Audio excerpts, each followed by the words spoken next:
Hello everyone, welcome back to our channel. आज हम करेंगे इस स्टोरी का word to word English to Hindi translation. हम एक एक वर्ड का मीनिंग देखेंगे और उसके साथ साथ हम देखेंगे कि आपके पूरे सेंटेंस, पूरी स्टोरी की क्या सेंस बन रही है। ये सब हम करेंगे टेंसेस को और इंग्लिश के सारे रूल्स को ध्यान में रखते हुए, ताकि आपको स्टोरी की हेल्प से ही ये सारी चीज़ें याद हो जाए। जितना आप प्रैक्टिस करोगे उतनी ही आपकी पकड़ अच्छी हो जाएगी लैंग्वेज पे। लेकिन सबसे इम्पॉर्टेंट है इंग्लिश में अपनी वोकैबुलरी बढ़ाना। आपके वर्ड मीनिंग्स, आपको जितने नए वर्ड पता होंगे, जितनी बड़ी आपकी वोकैबुलरी होगी इंग्लिश में, उतना ही आसान होगा आपके लिए इंग्लिश को बोलना, पढ़ना और सीखना। तो स्टार्ट करते हैं। आज की हमारी स्टोरी है an honest farmer and a cheater baker. आप अपने साथ एक नोटबुक पेन रख के चलिए, ताकि कोई भी नया वर्ड हो जो आपको पहले कभी आपने नहीं सुना हो, वो आप नोट कर पाएँ। फर्स्ट जो चीज़ है वो तो यही है कि यहाँ आपका एन और ए क्यों आया। ठीक है, अगर आपको पता हो तो एन आपका यूज़ होता है AEIOU, जो कि आपके होते हैं वॉवल्स, और ए होता है आपका कॉन्सोनेंट्स के साथ यूज़। ठीक है, इनको छोड़ के जो भी बचे इंग्लिश में आपके सारे अल्फ़ाबेट्स कॉन्सोनेंट हो गए। तो यहाँ पे तो ठीक है, आपका सी है तो ए आ गया, पर यहाँ आपका एच है, वो ना AEIOU में से कुछ भी नहीं है। फिर आपका एन क्यों आया? तो एन ऑनेस्ट फार्मर, ऑनेस्ट जो है उसमें आपका एच साइलेंट होता है, ये साइलेंट है, तो इसमें जो आपकी साउंड है वो ओ की आती है, ऑनेस्ट फार्मर। और ये जो वॉवल्स हैं, ये हम ये नहीं कहते कि ये वॉवल्स ही आए, बेसिकली हम कहते हैं ये साउंड्स जब आएंगी आपकी तो हम एल लगाएंगे। इसीलिए यहाँ पे आपका आया एन ऑनेस्ट फार्मर और अ चीटर बेकर। तो आपका ऑनेस्ट का मतलब होता है ईमानदार और फार्मर होता है किसान। तो आपका हो गया ये एक ईमानदार किसान और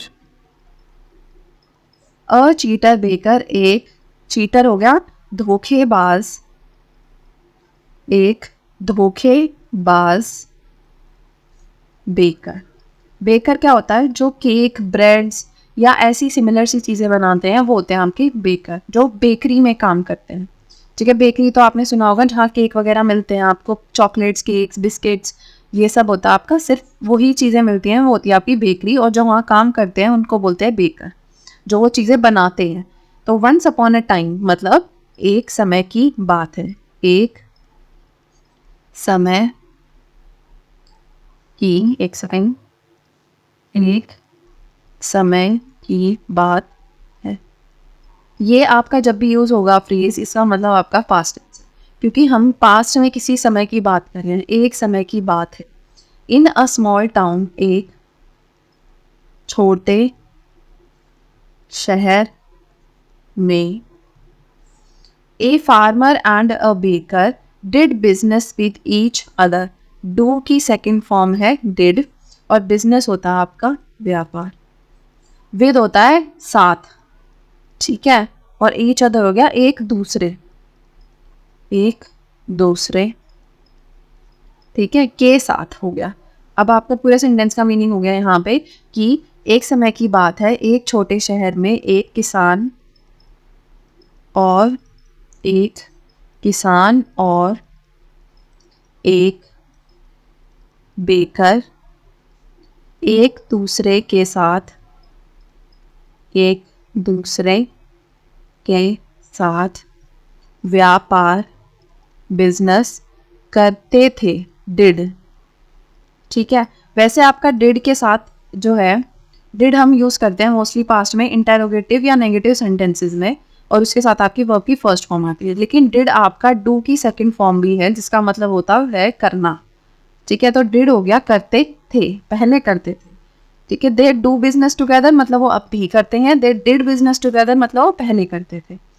in exchange for 1 kg of butter that the farmer brought every day. Exchange होता है बदला, बदला, तो इन एक्सचेंज हो गया बदले में। ठीक है, बटर होता है मक्खन, तो 1 किलो मक्खन के बदले में, दैट मतलब जो, किसान ब्रॉट एवरी डे, ब्रिंग की सेकेंड फॉर्म होता है ब्रॉट, इसका मतलब होता है लाना। तो जो किसान रोज लाता था, एवरीडे लाता था, the baker would give, baker जो है देगा किसान को, फार्मर को 1 किलो ब्रेड लोफ। ठीक है, ये पहले चलता था सिस्टम कि आप कोई सामान के बदले ही सामान ले पाते थे। ठीक है, तो अब भी चलता है कई जगह पे ऐसा। तो किसान और इनने बेकर ने आपस में क्या किया था कि किसान तो उसको मक्खन देता था और बेकर जो है किसान को ब्रेड देता था। ठीक है, तो आपके पूरे सेंटेंस का मीनिंग हुआ यहाँ पे कि किसान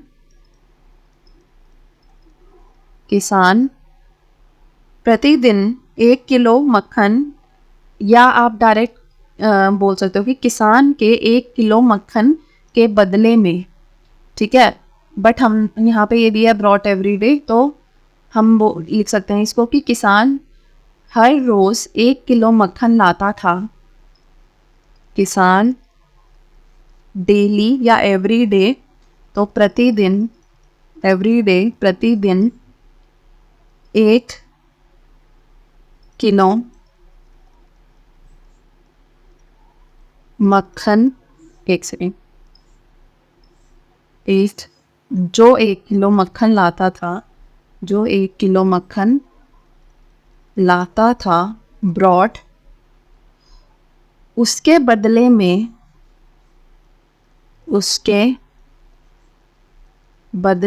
in exchange of that, the baker would give farmer 1 kg of bread loaf. उसके बदले में बेकर किसान को 1 किलो ब्रेड देता था। ब्रेड लोफ आप ब्रेड ही बोल सकते हो, नॉर्मल लोफ होता है जो पूरा एक जैसे ऐसे बड़ी ब्रेड आती है, उसको बाद में आप कर सकते हो पीसेज में, तो वो होता है लोफ। या आप वो भी बोल सकते हो जैसे पूरा जो एक आपका पैकेट आया, तो वो आपका 1 लोफ लिया आपने। ठीक है, बस वो ये है कि इनका जो ये जो लोफ दे रहा था वो 1 किलो का देता था, तो 1 किलो ब्रेड देता था। ठीक है, वुड गिव है, गिव होता है क्योंकि they. The two did business for quite a long time. ठीक है, together, the two did business for quite a long time together. Quite a long time का मतलब हो गया कि काफ़ी समय तक। ठीक है, काफ़ी समय तक, for quite a long time. दोनों ने एक दूसरे के साथ, टुगेदर, साथ में व्यापार किया। डिड हो गया फिर से आपका डू की सेकेंड फॉर्म, किया। Which developed a good bond between them and they became friends. ठीक है, develop की सेकेंड फॉर्म होता है developed और become की सेकेंड फॉर्म होता है became। तो बहुत समय तक उन्होंने एक दूसरे के साथ काम किया, जिससे उनके बीच में, between them, उनके बीच में, between हो गया बीच में, एक गहरा रिश्ता बन गया, डेवलप हो गया। ठीक है, और दे बिकेम फ्रेंड्स, वे दोस्त बन गए। दोनों ने काफी समय तक साथ में व्यापार किया, जिससे उनके बीच, बिटवीन देम, उनके बीच गहरा, गुड बॉन्ड है तो हम अच्छा भी लिख सकते हैं, अच्छा रिश्ता बन गया, डेवलप हो गया, और वे दोस्त बन गए। दे बिकेम फ्रेंड्स, दोस्त बन गए। बिकम भी बनना ही होता है, डेवलप होना, विकसित होना होता है वैसे तो रिश्ता विकसित होना नहीं लिखेंगे हम लिखेंगे बन गए। बाकी मैं मीनिंग लिख देती हूँ। डेवलप होता है आपका विकसित होना, और बिकम होता है बनना। वन डे, एक दिन the baker decided to check the weight of the butter to see if he was getting 1 kg as promised. ठीक है, बेकर ने डिसाइड किया, डिसाइड की सेकेंड फॉर्म होता है डिसाइडेड, मतलब निर्णय लिया। तो बेकर ने क्या निर्णय लिया? चेक करने का कि वेट जो है बटर का वो 1 किलो ही मिल रहा है या नहीं उसे वचन के अनुसार। एज प्रॉमिस्ड मतलब वचन के अनुसार। यह टू सी मतलब देखने के लिए, देखने के लिए। इफ होता है यदि। ठीक है, ही वॉज गेटिंग मतलब उसे मिल रहा है, मिल रहा था, वॉज है। ठीक है, तो आपके पूरे सेंटेंस का मीनिंग हुआ यहाँ पे कि एक दिन बेकर ने यह देखने के लिए, यह देखने के लिए कि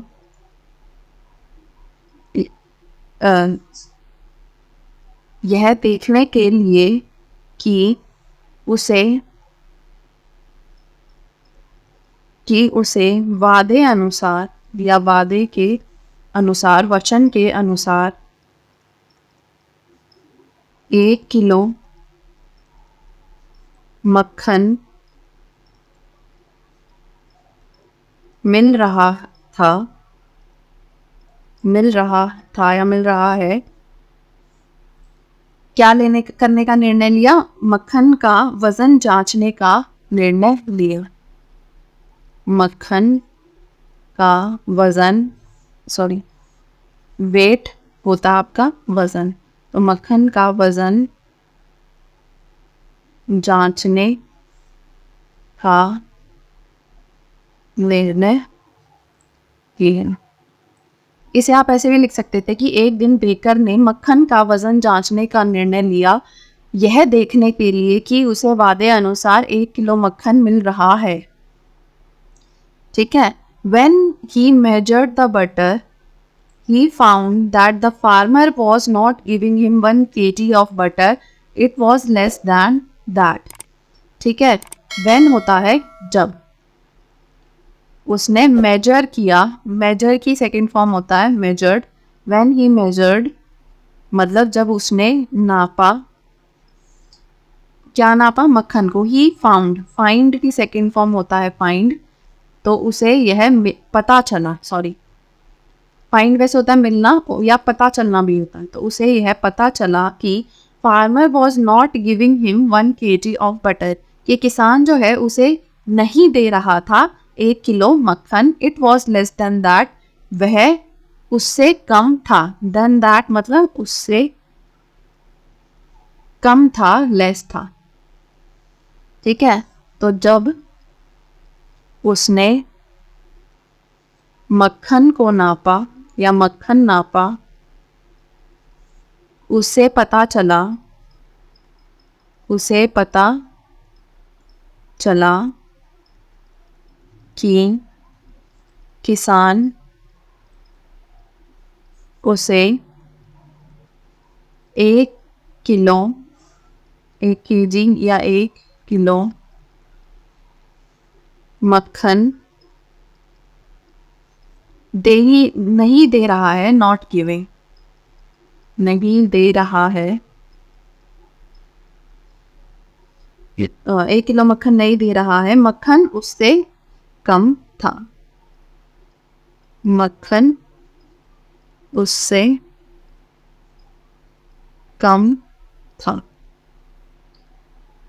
this made the baker very angry, मतलब इस घटना ने या इससे जो बेकर था वो उसको बहुत गुस्सा आ गया, इससे बेकर बहुत क्रोधित हुआ, गुस्सा हो गया, एंग्री या क्रोधित। ठीक है, वेरी होता है बहुत। एंड ही डिसाइडेड, डिसाइड की सेकेंड फॉर्म हो गया डिसाइडेड, और उसने फैसला लिया, फैसला लिया to take the farmer to court, किसान को कोर्ट ले जाने का, टू गेट जस्टिस, ताकि वह न्याय ले सके। गेट जस्टिस, गेट होता है लेना और जस्टिस हो गया न्याय, न्याय लेने के लिए या न्याय पाने के लिए। ठीक है, इससे, दिस मतलब इससे, बेकर बहुत गुस्सा हुआ या क्रोधित हुआ, बहुत गुस्सा हुआ, और उसने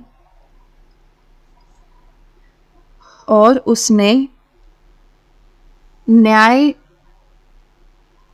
न्याय लेने के लिए किसान को कोर्ट ले जाने, ठीक है, take the farmer to court, ले जाने का फैसला किया।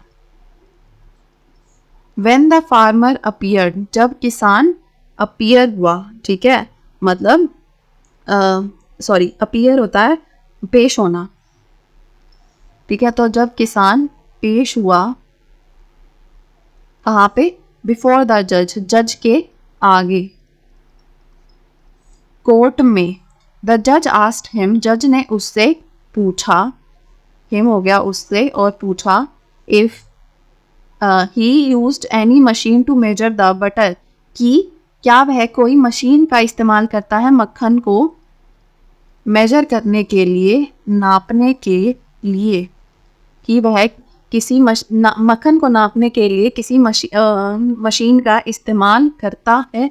यूज्ड हो गया इस्तेमाल करना, यूज की सेकंड फॉर्म। तो आपका सेंटेंस का मीनिंग हुआ इसमें कि जब किसान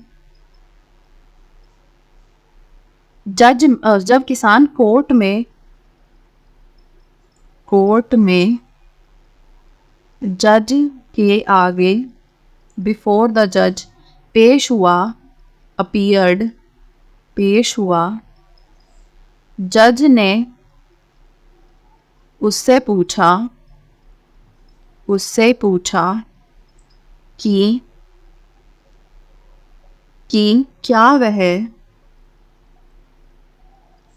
मक्खन मेजर करने के लिए, मक्खन नापने के लिए, एनी मशीन, किसी मशीन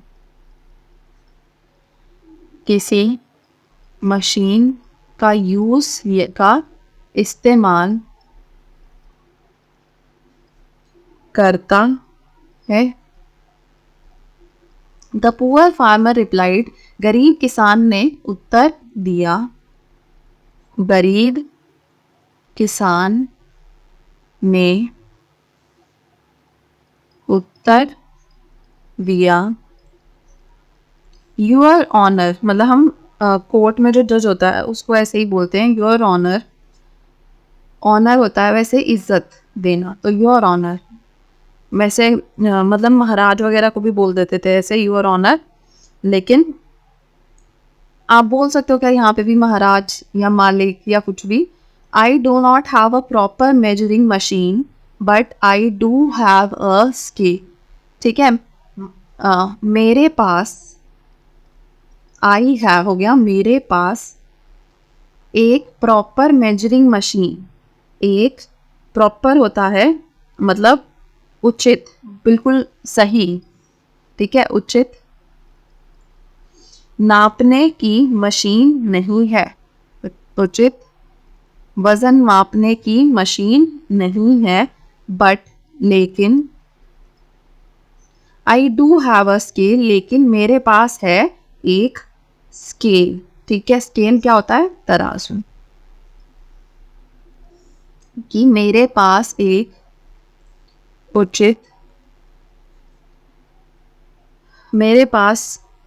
उचित मापने की मशीन नहीं है,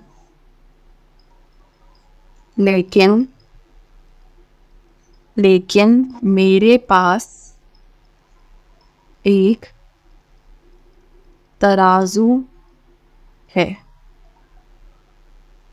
द जज वॉज कन्फ्यूज्ड एंड आस्क्ड, जज जो था वो कंफ्यूज हो गया मतलब हैरान हो गया, चकित हो गया, ठीक है, कंफ्यूज का मतलब होता है, एक सेकेंड, हैरान नहीं, हैरान होना या चकित होना, आश्चर्यचकित बोल सकते हो आप, चकित होना।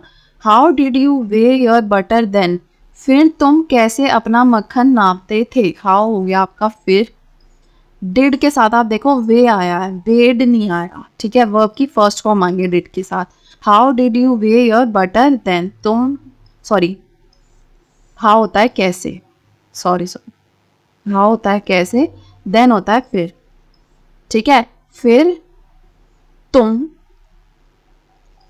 अपना मक्खन कैसे नापते थे, वे करना हो गया नापना या मापना, ठीक है। जज जज चकित हो गया, चकित हो गया और उसने पूछा, उसने पूछा, फिर तुम अपना मक्खन कैसे नापते थे या कैसे तोलते थे, दोनों चीज लिख सकते हो आप। तराजू पे तोलते हैं किसी चीज को, ऐसे। तो फार्मर ने एक्सप्लेन किया, समझाया, एक्सप्लेन की सेकेंड फॉर्म होता है एक्सप्लेन, समझाया। योर ऑनर महाराज, every day the baker buys butter from me and I buy bread loaf from him, कि हर रोज बेकर खरीदता है, खरीदता है, ये है आपका वर्ब की फर्स्ट फॉर्म प्लस एस, ये है आपका प्रेजेंट टेंस। मोस्टली आप देखोगे जो डायरेक्ट स्पीच होती है, जो इन्वर्टेड कॉमास में आता है, इससे ये है, मोस्टली आपका प्रेजेंट टेंस होता है अगर उस समय में भी पास्ट की बात नहीं लिखी है। जैसे यहाँ पे ये पूछा था कि फिर तुम पहले कैसे नापते थे, तो जज उस टाइम जो बात पूछा था वो पास्ट की पूछ रहा था, ये प्रेजेंट की बता रहा है। जो हर रोज काम हो रहा है आपका वो प्रेजेंट इंडेफिनिट टेंस में आता है, ठीक है। तो हर रोज बेकर जो है मुझसे मक्खन खरीदता था और मैं उससे ब्रेड हर रोज बेकर मुझसे मक्खन खरीदता है और मैं उससे ब्रेड खरीदता हूँ। किसान ने समझाया,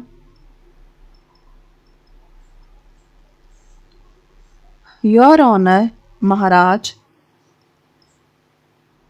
या न्यायाधीश भी बोल सकते हो आप यहाँ पे, हर रोज या प्रतिदिन बेकर मुझसे मक्खन खरीदता है और मैं उससे ब्रेड खरीदता हूँ। So every day when the baker brings his bread loaf, अभी वो ही चल रहा है, आपकी डायरेक्ट स्पीच ही चल रही है, मतलब वो कोटेशन में ही चल रहा है, वो बोले, अभी किसान बोल ही रहा है। सो इसलिए, सो होता है आपका इसलिए, एवरी डे हर रोज, when the baker brings his bread loaf, जब बेकर अपना ब्रेड लाता है, विच वेज 1 kg, जिसका वजन 1 किलो है, I put it on the scale, मैं उसे तराजू पर रखता हूँ, ठीक है। इसलिए जब प्रतिदिन बेकर ब्रेड लाता है, बेकर ब्रेड लाता है, ब्रिंग्स, जिसका वजन 1 किलो है, जिसका वजन 1 किलो है, मैं उसे तराजू पर रखता हूँ, मैं उसे तराजू पर रखता हूँ, ठीक है। ब्रिंग्स होता है लाना, ये हो गया आपका ब्रिंग प्लस एस, ठीक है। और वे भी आपकी वर्ब की फर्स्ट फॉर्म है और इसके साथ आपका एस लगा बेस, ठीक है। इसका मतलब होता है वजन या उसका कितना बोझ है। Then I put the butter on the scale, फिर, देन होता है फिर मैं मक्खन को तराजू पर रखता हूँ, पुट होता है रखना, to match the weight of the butter, sorry, then I put the butter on the scale to match the weight of the bread. ठीक है, ताकि मक्खन जो है वो ब्रेड के वजन के हिसाब से नाप सके. I give the baker same weight in butter as he gives me in bread loaf. मैं बेकर को उतना ही बटर देता हूँ जितना वो मुझे ब्रेड देता है. ये सेंटेंस क्या हम बाद में देखेंगे, अभी हम यहाँ तक देखते हैं. मैच करना होता है मतलब उस चीज को नापना, ठीक है, बराबर करना. मैच करना, बराबर करना भी बोल सकते हैं. तो ये हो गया कि जिसका वेट 1 किलो है, फिर मैं मक्खन के बराबर wait of the bread, sorry bread के बराबर, ब्रेड के वजन के बराबर मक्खन तराजू पर रखता हूँ. एक सेकंड. ब्रेड के वजन के बराबर मक्खन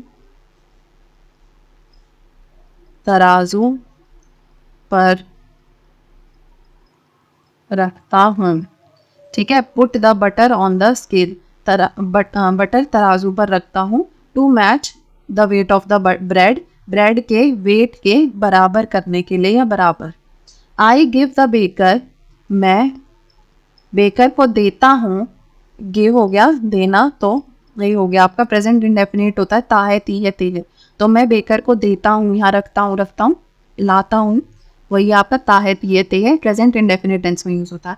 तो मैं बेकर को देता हूँ the same weight in butter, butter में उतना ही वेट जितना वो मुझे ब्रेड लोफ में देता है. मैं बेकर को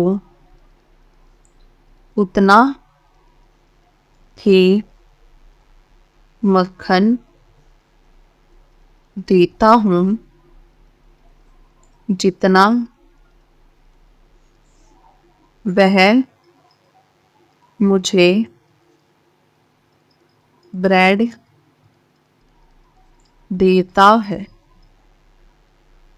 सो it is not my fault, तो यह मेरी गलती नहीं है.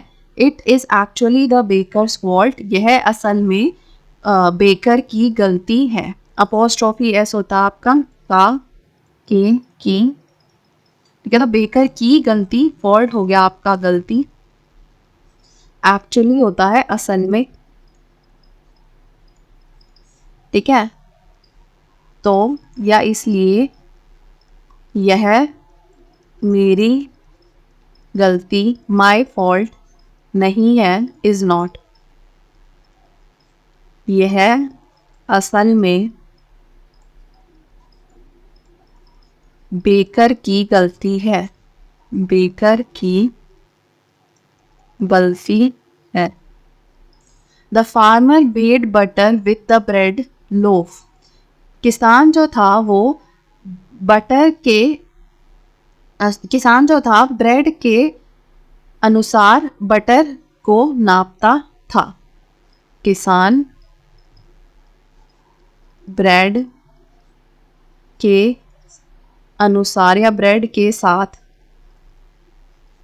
या नॉर्मली आप बोल सकते हो के अनुसार की बजाय, किसान ब्रेड से मक्खन को नापता था, मक्खन को नापता था, वे करता था, तोलता था भी बोल सकते हो आप, ठीक है. तोलता था, नापता था. This left the baker shocked, इससे जो बेकर था वह आश्चर्यचकित रह गया. लेफ्ट है आपका लीव की सेकेंड फॉर्म, जिसका मतलब होता है रहना, तो वो रह गया शॉक्ड, आश्चर्यचकित, ठीक है. इससे बेकर आश्चर्यचकित रह गया। द जज pronounced the baker cheater and punished him. जज ने बेकर को धोखेबाज घोषित किया और उसे सजा दी। जज ने बेकर को धोखेबाज घोषित किया और उसे सजा दी। ठीक है, यहाँ पे हमारी ये स्टोरी फिनिश होती है। नेक्स्ट क्लास में हम देखेंगे next story. Thank you so much for watching. See you next time.